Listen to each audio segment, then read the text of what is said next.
Hello guys! In this video I am going to show you how to change your password in the Trusted Housesitters application.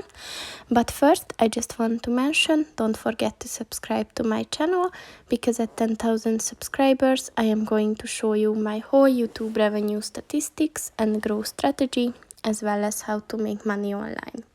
Let's jump into it. First of all, open the application on your phone. Then click on the person button at the bottom of the page on the right. And then just scroll down and click on the settings button. And then click on the account button. And if you scroll down, you will see there's a password change option. So just type in your current password and then just confirm your password again. And click on the change password, and your password is updated.